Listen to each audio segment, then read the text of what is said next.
Sir, अब ये भी बातचीत हो रही है कि शर्तें तो भारत की होंगी सिंधु जल संधि को लेकर, विशेष तौर पर कि वो फैसला भारत को नहीं पलटना चाहिए और शायद भारत पलटेगा भी नहीं, क्योंकि पाकिस्तान की पूंछ टेढ़ी है तो वो टेढ़ी रहेगी और वो वैसी हरकतें करेगा क्योंकि वो करता आया है कि ऐसा नहीं कि कि सिंधु जल समझौते के संदर्भ में अगर हमारा यही उद्देश्य होता तो हम उसे स्थगित थोड़ी करते, निरस्त करते।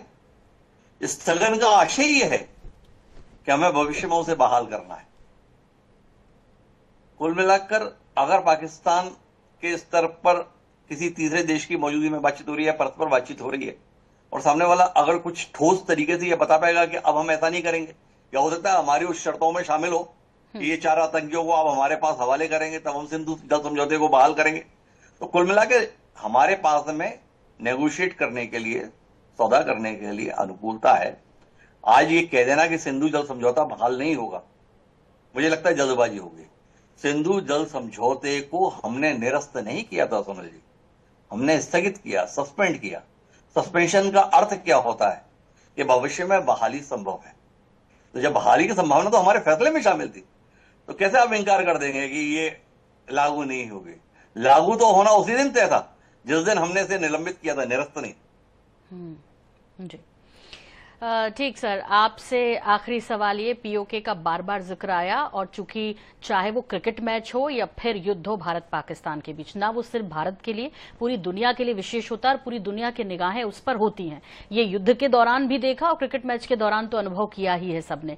ऐसे में सब ये कह रहे थे कि पीओके को हासिल करने की सबसे सही टाइमिंग ये है। हालांकि तरीका ये नहीं होता और हमेशा भारत ने नियमों का पालन किया है, और ऐसे में लोगों की जो भावनाएं हिलोरे ले रही है उनके लिए आप क्या कहेंगे कि ये हासिल कर लेना था?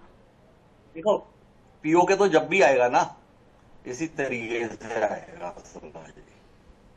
कोई जना राजी से आपकी तश्तरी में से नहीं डाल देने वाला। पीओके कोई फल नहीं है कि पेड़ से तोड़ेगा और आपको दे देगा।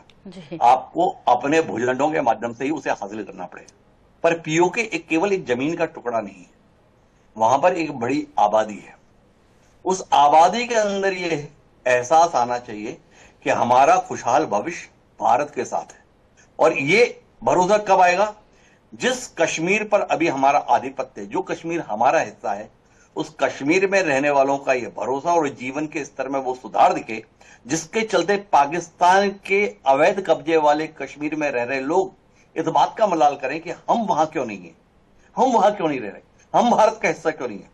जिस दिन वहां पर रह रहे लोगों के मन में भारत के साथ आने की इच्छा जाग जाएगी, उस समय पर हमारी सैन्य कार्रवाई का भी समय आ जाएगा। ऐसा मेरा निजी तौर पर मानना है।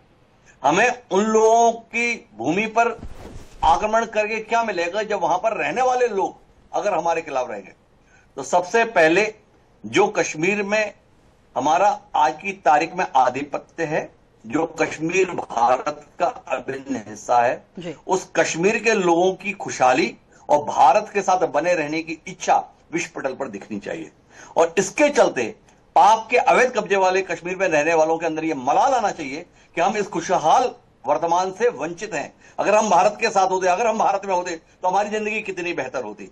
जिस दिन वहां से ये आवाज आने लगेगी, आप देखिएगा, उस दिन पाक अधिकृत कश्मीर भारतीय कश्मीर में परिवर्तित होते देर नहीं लगेगी। जी बिल्कुल। बहुत बहुत शुक्रिया सर इस तमाम बातचीत के लिए आपका।